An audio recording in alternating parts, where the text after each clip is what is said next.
आप देख रहे हैं लाइव इंडिया हर पल। कांग्रेस नेता प्रमोद तिवारी ने ईंधन की कीमतों में फिर से हुई बढ़ोतरी पर कहा कि दिल्ली में पेट्रोल डीजल की कीमतें 100 रुपए पार चला गया है और मुंबई में 111 रुपए तक पहुंच गया है। एक तरफ आप दावा करते हैं कि देश में कहीं कोई कमी नहीं है, दूसरी तरफ आप कीमतें बढ़ाते आ रहे हैं।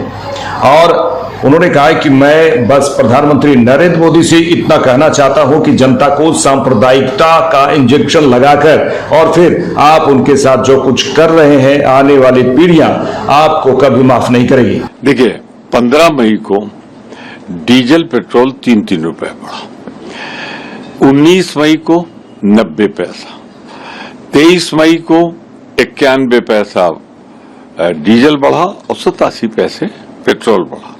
25 मई को 2 रुपए 71 पैसे का जबरदस्त शॉट लगा के मोदी जी ने सेंचुरी आखिर बना ही ली।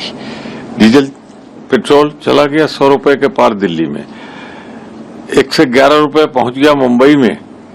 मैं सिर्फ इतना कहना चाहता हूं, मोदी जी ये तो समझाइए देश को कि कैसे आपने जब अंतर्राष्ट्रीय बाजार में कमी आ रही है, $122 पर बैरल तक चला गया था कच्चा तेल और आज तो 98, वो तो सेंचुरी के नीचे आ गया और आप बढ़ा रहे हैं।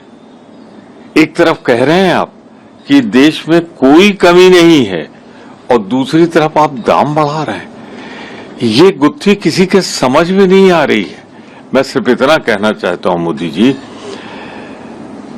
आज आप सांप्रदायिकता का इंजेक्शन लगाकर बेहोश करके जनता को उसके साथ जो कुछ भी कर रहे हैं, आने वाली पीढ़ियां कभी आपको माफ नहीं करेंगी। वहीं एमएलसी नीरज कुमार ने अपील की है कि मौजूदा समय में पेट्रोल और डीजल के दाम इसलिए बढ़ रहे हैं क्योंकि भारत अपनी जरूरत का ज्यादातर कच्चा तेल विदेशों से आयात करता है, उसका निर्यात नहीं करता।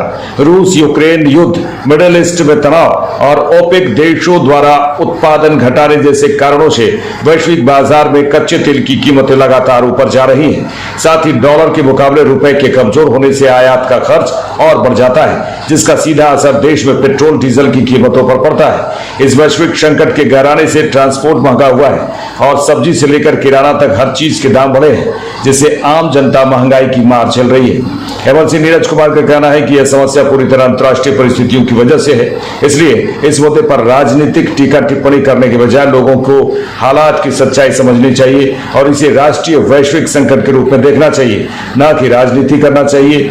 राजनीति में को लेकर इससे बचना चाहिए।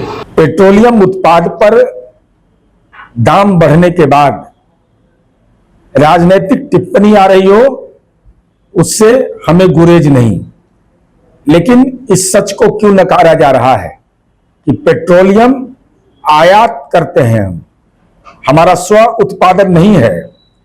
तो वैश्विक संकट है, पश्चिम एशिया में संकट है, तो मानवता एक नए संकट से जूझ रहा हो और ऐसी स्थिति में आरोप प्रत्यारोप करने के संदर्भ में मेरा केवल विनम्र अनुरोध यही है कि देश पेट्रोलियम उत्पाद में जिन चुनौतियों का सामना कर रहा है, दुनिया सामना कर रहा है, परस्पर सहयोग का वातावरण बनाइए, आलोचना का स्वर नहीं।